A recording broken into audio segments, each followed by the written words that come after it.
Now, Mr. Gilbert, a report by some of the main leading voices on global education supply, a UN representative, all of these people, they wrote a blog in which they stated that funding globally for education has been falling. Now, it was 13.2 billion in 2018. That's fallen to 13 billion.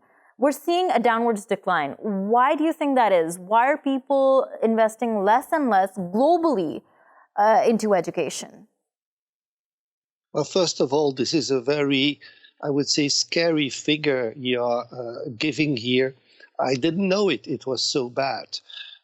From two points of view myself, first of all, I'm a member of the Rotary Club of Beijing, and one of the targets we have is to care for children, education, and health-wise. I'm also working on a new book where the issue of education is central.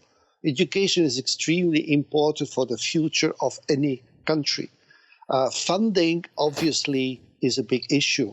If today governments spend more money on doing things like our army and other issues, this is, of course, a very wrong move.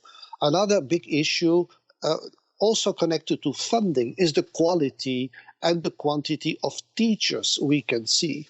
In many rural areas in China, for example, it is still very difficult to have enough teachers. We see issues in China, we see issues in Africa.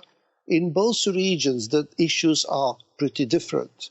For example, here in China, what we have been doing is supplying libraries to the children that are in remote villages, on mountains, very far from anything.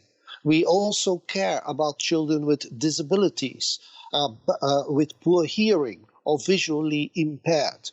These are the typical fields where still education is lagging behind. It's of course also the case in Africa, where roads are bad.